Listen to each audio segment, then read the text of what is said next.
እንኳን ለቅዱስ አማኑኤል ወርሃዊ መታሰቢያ በዓል እንዲሁም በዚህች ዕለት ታስበው ለሚውሉ ቅዱሳን ወርሃዊና ዓመታዊ መታሰቢያ በዓላቸው በሰላም አደረሳችሁ አደረሰን። የተከበራችሁ የልዑል እግዚአብሔር ቤተሰቦች፣ የእናታችን የቅድስት ድንግል ማርያም የአስራት ያደራ ልጆች፣ የቅዱሳን መላእክት፣ የቅዱሳን ጻድቃን፣ የቅዱሳን ሰማዕታት ወዳጆች፣ ከዚህ በመቀጠል የቅዱስ አማኑኤልን ድርሳን እናሰማለን። በስመ አብ ወወልድ ወመንፈስ ቅዱስ አሐዱ አምላክ አሜን። አንድ አምላክ በሆነ በአብ በወልድ በመንፈስ ቅዱስ ስም በቅድስት ሥላሴ እያመንሁና እየተማጸንሁ ሰይጣን ሆይ በእናቴ በቅድስት ቤተ ክርስቲያን ፊት እክድሃለሁ። ለዚህም ምስክሬ ጽዮን ማርያም ናት፣ ለዘላለሙ አሜን።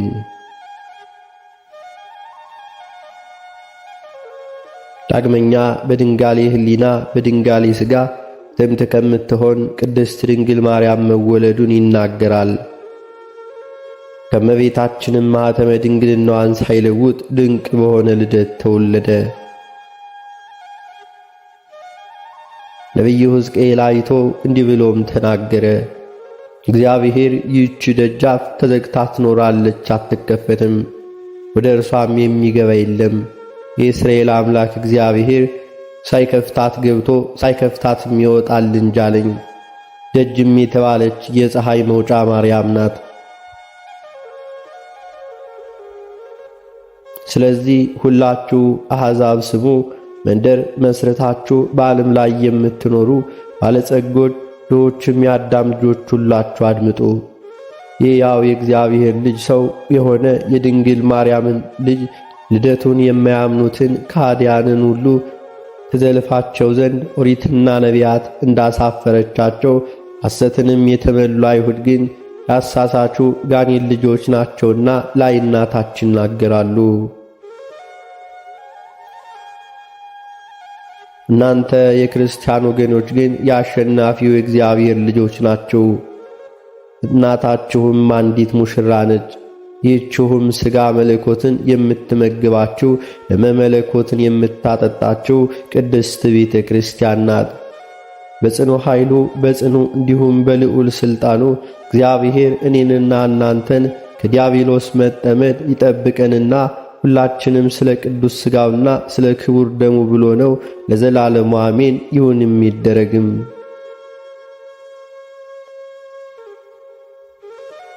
አንደበተ መራራ ያለ መጠን ነገርን ሁሉ የምትናገር ጋኔን እንደያዘው ልብም ሁሉ ያጣው አይሁዳዊ ስም አልንገርህ።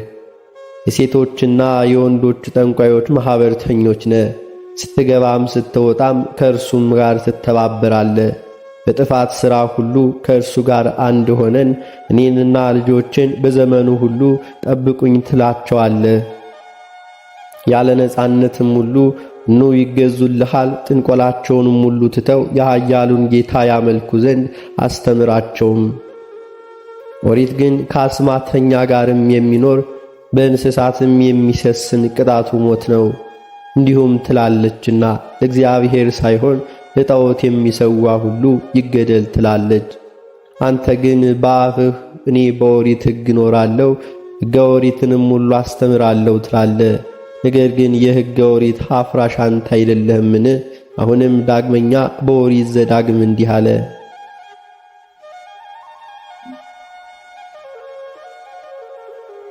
ካንተ ወገን ሐሰተኛ ነቢይ ወይንም ሕልም አለምሁ የሚል ተነስቶ የምትሃት ታምራትን ቢያደርግ ምልክቱም ወይንም ታምራቱ ቢታይ አንተ የማታውቀውን ሌሎች ጣዖታትን ሂደን ሁሉና መልክ ቢል ያ ሐሰተኛ ነቢይ ወይንም አምናለሁ አለው የሚለውን ቃሉን ሁሉ አትስማው። በፍጹም ልባችሁም በፍጹም ነፍሳችሁም ተወዱት እንደሆነ ያይ ዘንድ እግዚአብሔር አምላካችሁ ሊፈትናችሁ ነውና። ያም ሐሰተኛ ነቢይ ወይንም አለምሁ የሚለውን ፈጽሞ ይሙት። ከግዛትም ሁሉ ታድጎ ከግብፅ ምድር ካወጣ ከእግዚአብሔር ከፈጣሪህ ለይቶ ሊያስትህ ነግሮሃልና። ፈጣሪህ እግዚአብሔር ትፈጽማት ዘንድ ካዘዘ ሕግ ሊያስትህ ከፈለገ እንዲህ ያለው ክፉ ትምህርት ሁሉ የሚያስተምርህ ካንተ ዘንድ መጥፋትን ሁሉ አጥፋው።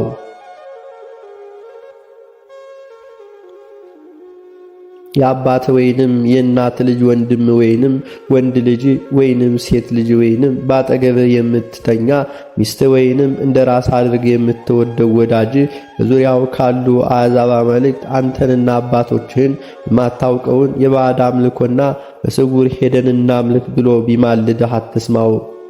በዓይንህም አትራራለት፣ ልብህም አይዘንለት። ክደቱን ስለ እርሱ ገልጠህ አስቀድመህ ሁሉ አንተ ድንጋይ ጣልበት። ሕዝቡም ሁሉ በድንጋይ ደብድበው ይግደሉት። ጽኑ አሕዛብ ካለበት ከግብፅ ምድር ሁሉ ካወጣህ ከፈጣሪ ከእግዚአብሔር ሊያርቅህ ወዷልና እስራኤላዊ የሆነ ሁሉ ይህንን ሰምቶ ይፍራ። ካንተ ወገንም እንደዚሁ ያለ ኃጢአት ደግመው ሁሉ አይስሩ። በውስጧ ትኖር ዘንድም ፈጣሪህ እግዚአብሔር ከሰጡ አህጉራት በአንዲቱ ውስጥም ክፉዎች ሰዎች ተነስተው በሀገራቸው የሚኖሩትን ሰዎች የማያውቋቸውን አማልክት ኑ ሄደን እናምልክ አሏቸው ሲሉ ብትሰማ ፈጽመ ተመረምራለ። ነገሩም እውነትና የተረጋገጠ ከሆነ ይህ በአንተ ዘንድ አስጸያፊ ነውና። ከዚያም ሀገር የሚኖሩ ሁላቸው በጦር ፈጽመው ግደሏቸው፣ ፈጽማችሁ እርገሟቸው። በውስጧም ያለውን ገንዘቡን ሁሉ በአደባባዩ ሰብስባችሁ ከተማዋንም ሁሉ በእሳት አቃጥሉ። እንደ እርሷም ጣዖት በምታመልክ ሀገር ሁሉ እንዲሁ ታደርጋላችሁ። በፈጣሪ እግዚአብሔር ፊት እስከ ዘላለሙም በውስጡ የሚቀመጥ ይኑር። እግዚአብሔር መዓቱን አርቆ ምሕረቱን ይሰጥ ዘንድም ለአባትህ እንደማለላቸው ራርቶ ያበዛል ዘንድም በውስጡ ካለው እርሱ ከተገባው ገንዘብም በእጁ ሁሉ አታንሳ።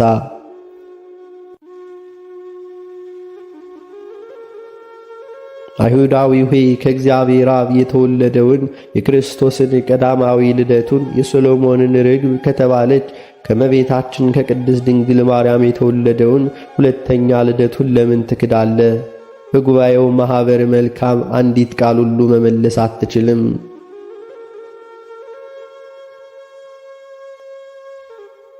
ለኛ ለክርስቲያን ግን ዕዝራ፣ ሱቱኤል፣ ብልጣሶር፣ ዳንኤልና በነፋስ ሰረገላ ተነጥቆ ልዑል እግዚአብሔርን ያየው ሄኖክ ክርስቶስ እንደሚወለድ በኦሪትና በነቢያት መጽሐፍ ወስደው አስረዱን። እርሱ የልዑል ጸሐፊ ትእዛዝ እንደተባለ እኔም በእውነት በእውነት የልዑል ጸሐፊ ሕጉ ነው። እንዲህ እያልኩኝ ወስደዋለሁ። ክፉ ጥፋት አይሁዳዊና ወንጌላውያን ሁሉ የሚክዱትን ሁሉ በመጽሐፍ የሚያሳፍር ለሕዝበ ክርስቲያን በትንቢቱ በትርም ኃይል የሚሰጣቸው ለምእመናን የቸርነት ዘውድ የሚያቀዳጃቸው በማይናወጥም ማለት ላይ ልቦናቸውን የሚያንጽ እሱ ነው። ይህም አለት የተባለ ክርስቶስ ነው። ሙሴ 40 ቀንና 40 ሌሊት ጾመ። ከእግዚአብሔር እጅም 10 ሕግጋት የተጻፉበትን ጽላት ተቀበለ። ምስጢራትንም ሁሉ ተማረ። ደብተራ ኦሪትንም ተከለ። ዕዝራም 40 ቀንና 40 ሌሊት ጾመ። ሕብሩ እሳት የሚመስል የእውቀት ጽዋንም ጠጣ። እርሱ ዕዝራ በመጽሐፍ እንደተናገረ መለስኩለት። አቤቱ በፊትህ አለውና እንዲህ ተናገረ።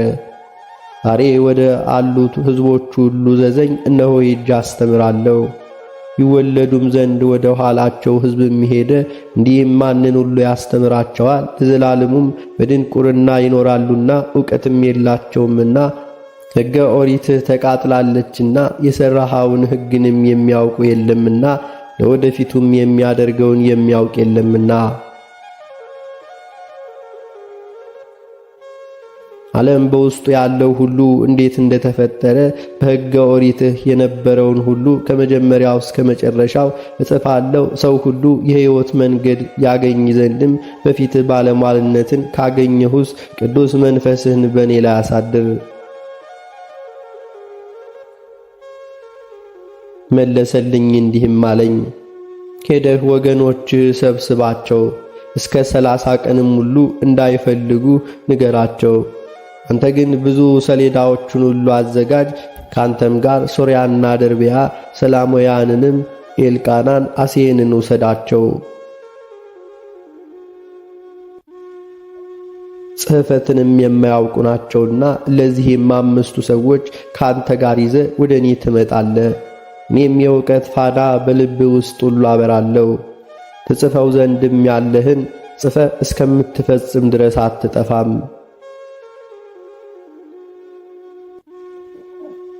እግዚአብሔርም እንዳዘዘኝ እሊህ 5ቱ ሰዎችን ይዤ ወደ ገዳም ሄድን። በዚያም ተቀመጥን። ማግስቱም ቃል ወደ እኔ መጣ። ዕዝራም እንዲህ ብሎ ጠራኝ። አፍን ከፍተ የምትሰጥህን ሁሉ ጠጣ። እኔም አፌን ከፈትኩኝ። መልኩ እሳት የሚመስል ውሃንም የተመላ ጽዋንም ሁሉ ሰጠኝ። ተቀብዬም ጠጣሁት። በጠጣሁት ጊዜም ልቤ ጥበብንና ምክሩን ተናገረ። በደረቴም ልቦና የጸና አእምሮዬም ምስጢርን ሁሉ ትጠብቅና ታስብ ነበረ። አንደበቴንም ሁሉ ገልጣ ትናገር ነበር። ዕውቀትም አይገታኝም ነበር።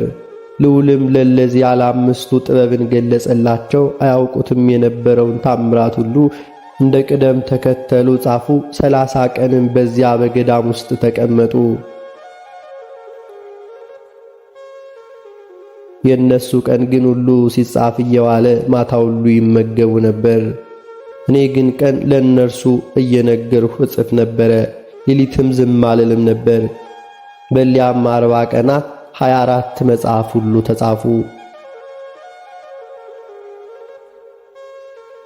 አንተ አይሁዳዊ ሰው ስማ ልንገርህ፣ ኦሪትና ትንቢትን የምትክዱ እናንተ ከሃዲያን ሁላችሁም አድምጡ። አንተ ግብዝ አይሁዳዊ እስቲ ስማ ልጠይቅ። እንደ ነቢዩ ዕዝራ ኅብሩ እሳት የሚመስል ጽዋ መቼ ጠጣህ? እንደ ነቢዩ ዕዝራስ 8 ቀንና 40 ሌሊትስ መቼ ጾምክ? እንደ ዕዝራስ የልዑል ጸሐፊ ትእዛዝ መቼ ተባልህ? አንተ ርጉም አይሁዳዊ አንድ ጊዜ እንዳሽኮኮ በዋሻ ትቀመጣላችሁ፣ አንዳንድ ጊዜም ደግሞ ከጠላቶቻችሁ የተነሳ ከተወለዳችሁባት ምድር ርቃችሁ በተራራና በኮረብታም የምትቀመጡበት ጊዜ አላችሁ። ኢየሩሳሌም የምትኖሩ ቤትም ሁሉ አትስሩ፣ መሥዋዕትንም ሁሉ አትሰዉ፣ ዕጣንም አታሳርጉ፣ በጎ መዓዛም አታሽትቱ። እግዚአብሔር ለአባቶቻችሁ ሥርዓት እንደሠራ ልዑል መልካሙን ሁሉ ከእናንተ አራቀ፣ ርዕሰ ጣዖታትንም ሁሉ አምልካችኋልና። ዳግመኛም የክርስቶስን ከማርያም መወለዱን አላመናችሁም። ክርስቶስ ፍጹም ሰው እንደሆነ ሄኖክና ዳንኤል የተናገሩትንም ትንቢት አልተቀበላችሁም። እናንተ ግን በአንደበታችሁ ምስጋናን በተመላ በደብተራ ኦሪትም መቅደስ እንደተሠራ እንደ ሙሴና እንደ ሊቀ ካህኑ አሮን በሕገ ኦሪት ሁሉ እንኖራለን ትላላችሁ። እናንተ ግን በንጽሕት ድንግል ማርያም ሥጋ የተወለደ እግዚአብሔርን መወለድ እንዳይናገሩ ኦሪትና ትንቢትን ሁሉ ሰውራችሁ ትቀብራላችሁ። ከድንግል ማርያምም የተወለደ እግዚአብሔር መወለድ ሁሉ እንዳይገለጥ የኦሪትን ቃል ትሰውራላችሁ። ከመዝሙረ ዳዊትም ነቢዩ ዳዊት ጌታ ጌታዬን በቀኝ ተቀመጥ አለው ብሎ እስከ ፍጻሜው ከተናገረው ትንቢት በፈጸመውም መጽሐፍ ከዳዊት መዝሙርም አውጥታችሁ የደበቃችሁት አለ።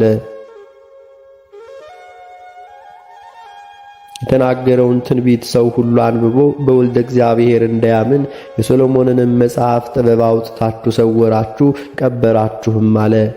ልዑለ ቃል ነቢዩ ኢሳይያስ ከተናገረው የትንቢት ቃልም አውጥታችሁ የሰወራችሁት አለ። ሰው ሁሉ አንብቦ በሕያው ወልደ እግዚአብሔር በስግው ወልደ ማርያም እንዳያምን የአሸናፊ ወልደ እግዚአብሔርም ምጽአት ለሰው እንዳይናገሩ ከመጽሐፍተ ነቢያትና ከመጽሐፍተ ሐዋርያት እንዲሁ አውጥታችሁ በምድር ውስጥ ቀበራችሁ አለ።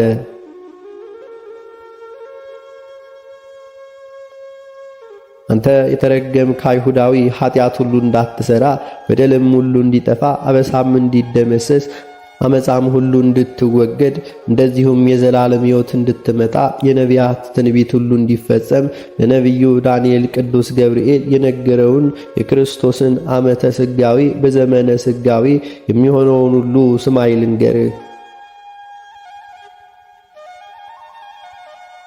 በአሸናፊው በእግዚአብሔር ልጅና በንጽሕት ድንግል ማርያም ልጅ ልደት በእውነት የነቢያት ራእይ ተፈጸመ፣ ብርሃነ ልደቱ በዓለም ተገልጧልና።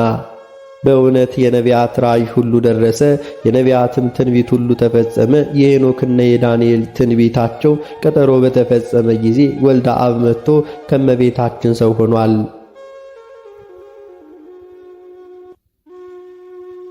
አንተ ክርስቲያናዊ ሰው በክርስቶስ ያለ ሃይማኖት ፈጽሞ ጸንቷልና ፈጽመ ክርስቶስ በሄኖክና በዳንኤልም ቀጠሮ ስለመጣ ደስ ይበል። አንተ የክርስቶስ ወገን ስማይ ልንገር። ነቢዩ ዳንኤል ቅዱሰ ቅዱሳን ያለው ማንን ይመስልሃል? ቅዱሰ ቅዱሳን ያለው ወልደ እግዚአብሔርን ነው። ፍጡርን ቅዱሰ ቅዱሳን አይሉም። ምን ፍጡር የሆነ ሁሉ ሰው ቢሆንም መልካም ቢሆንም ፍጹም ከሆነ ቅዱስ ይባላል እንጂ ቅዱሶ ቅዱሳን አይባልም። ቅዱሰ ቅዱሳን በሰማያውያን ሁሉ ትጉሃን መላእክት፣ በምድራውያን መንፈሳውያን ጻድቃን የሚመሰገን የድንግል ማርያም ልጅ ክርስቶስ ነው። ፍጡራን ሁሉ ቅዱሰ ቅዱሳን ኢየሱስ ክርስቶስን ከአብና ከመንፈስ ቅዱስ ጋር ለዘላለሙ ያመሰግኑታል። አሁንም ሁላችሁ ማኅበረ አይሁድ ስሙ፣ እንነግራችኋለን። አፋችሁንም ዘግቶ መናገር ቢሳናችሁ ከአባቶቻችን ነቢያት ሁሉ ትንቢትን እውነተኛ የመውጫውን መግቢያውን ሁሉ ማሰሪያውን ሁሉ ብታጡ ኦሪታችሁንም በሚያስተምሩ መምህራኖች ሐዋርያት ቅዱስ ጴጥሮስና ጳውሎስ እስጢፋኖስ መቆምና መቀመጥ መከራከርም ባትችሉ እነሆ የነቢያትን ቃል ሁሉ አጠፋችሁ፣ መጽሐፋቸውንም ፋቃችሁና ደመሰሳችሁ፣ የታመነውንና እውነተኛውን የትንቢት ቃል ለወጣችሁ፣ ለራሳችሁ የውሸት መጽሐፍ ጻፋችሁ። እናንተ ርጉማን ማኅበረ አይሁድ የኦሪትና የነቢያት ቅዱሳት መጽሐፍትን ታጣሏቸዋላችሁ። ከአዳም እስከ ሄኖክ ከሄኖክ እስከ አብርሃም ዘመን አበው ከጻፉላችሁ ሰርዛችኋልና ይልቁንም የኦሪትን የዘመን አቆጣጠር ሁሉ አይተባበሩም ትሉ ዘንድ ዓመተ ቃይናን ፈጽማችሁ ደመሰሳችሁ። በኢዮቤልም የሚቆጥሩትን ቀመር ሁሉ ነቢዩ ግማሹን ፈቃቸውታልና።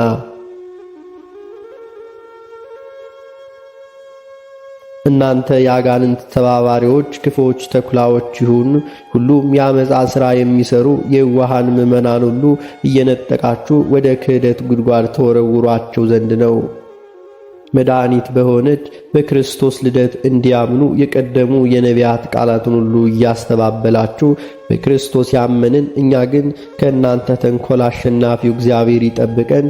በቅድስት ብርሃነ ልደቱና በታወቀችው ብርሃነ ትንሣኤው አይነ ልቦናችንንም ያብራልን። ወደ ዘላለም ሕይወትም አግብቶ ከቅዱሳን መላእክት ጋር ያኑረን ለዘላለም አሜን።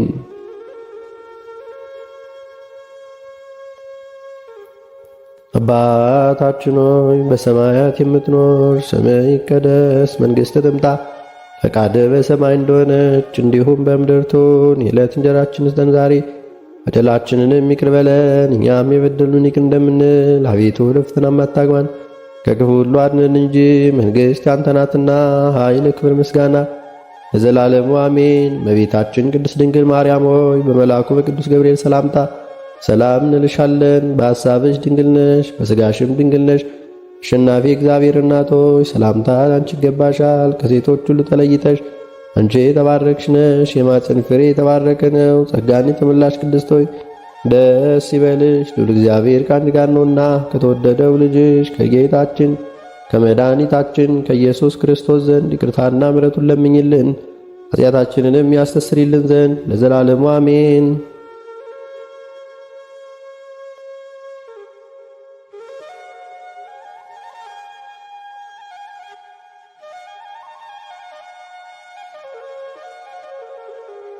የተከበራችሁ የልዑል እግዚአብሔር ቤተሰቦች ከዚህ በመቀጠል በኅዳር 28 ቀን የሚነበበውን ስንክሳር እናሰማለን።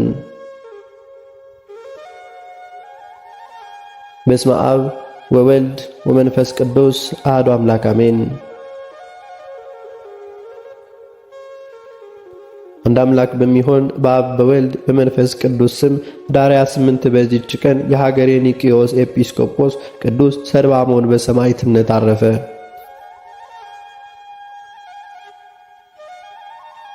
ይህም ቅዱስ በኢየሩሳሌም ሀገር ከሌዊ ነገድ ለሆነ ለእስጢፋኖስ ከዘመዶቹም ውስጥ ነው። የአባቱም ስም አብርሃም ነው። እርሱም የሌዊ ልጅ የዮሴፍ ልጅ ለስምዖን ወንድም ለእስጢፋኖስም እናት ወንድሟ የሆነ ነው። በተወለደም ጊዜ በአባቱ ስም ስምዖን ብለው ጠሩት። አባቱም ሲሞት ክርስቲያን ይሆን ዘንድ ወደደ። ከእግዚአብሔር የታዘዘ መልአክ ተገለጠና ወደ ኤጲስቆጶሱ አባ ዮሐንስ እንዲሄድ አዘዘው። እንዳዘዘውም ሄደ። እርሱም የመድኃኒታችን የክርስቶስ ሰው የመሆኑን ምስጢር ገለጠለት። ነገር ግን ዘመዶቹ የሆኑ አይሁድን ስለፈራ በኢየሩሳሌም ሀገር የክርስትናን ጥምቀት ሊያጠምቀው አልደፈረም። ኤጲስቆጶሱ ስለ እርሱ ምንም እንደሚያደርግ ሲያስብ እመቤታችን ቅድስት ድንግል ማርያም ተገልጣ ወደ እስክንድርያ ሊቀ ጳጳሳት ቴዎናስ እንዲልከው አዘዘች። ሰርባሞንም ሁሉ እየተጓዘ ሳለ እነሆ የእግዚአብሔር መልአክ ቀደም ብሎ በሰው አምሳል ወደ ቴዎናስ ቀርቦ ስለ ቅዱስ ሰርባሞን አስረዳው። ሰርባሞንም በደረሰ ጊዜ የእግዚአብሔርን ሕግ አስተምሮ የከበረች የክርስትናን ጥምቀትንም አጠመቀው። ከዚህም በኋላ ከእስክንድሪያ ከተማ ውጭ በሆነችም በአባ ሳዊሮስ ገዳም ውስጥ መነኮሰ። አባ ቴዎናስም ባፈረ ጊዜ በእርሱ ፈንታ አባ ጴጥሮስ ተሾመ።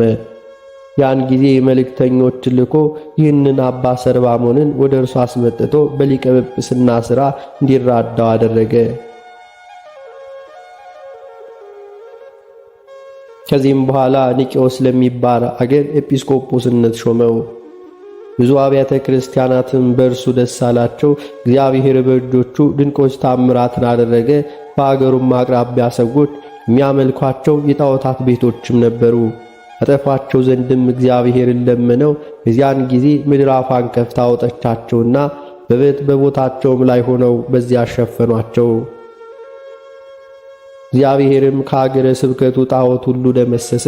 ዳግመኛም አብን ወልድን መንፈስ ቅዱስን አንድ አካል የሚያደርግ የሰባልዮስን ስድብ ሁሉ አስወገደ። ዲዮቅልጥያኖስም ክዶ ጣዖታቱን ባመለከ ጊዜ ቅዱስ ሰርባሞን የአማልክትን አምልኮ እንደሚሽር ነገሩት። እርሱም ሰምቶ ተቆጣ። ወደ እርሱም እንዲያመጡ ታዘዘ። ሲወስዱትም ከንጉሡ መልእክተኞች ጋር እስክንድሪያ ከተማ ደረሰ። ሊቀ ጳጳሳት ጴጥሮስም ወደ እርሱ መጣ። ከእርሱም ጋር ብዙ ካህናት ነበሩ። ሰላምታንም ሰጡት። ፊቱም እንደ እግዚአብሔር መልአክ ብሩህ የሆነ ሆኖ ታዩ። ወደ ንጉሡም በደረሰ ጊዜ በተለያዩ በብዙ አይነት ሥቃይ አሰቃየው። ክብር ይግባውና ጌታችን ኢየሱስ ክርስቶስ ያለ ጥፋት በጤነኝነት አስነሳው።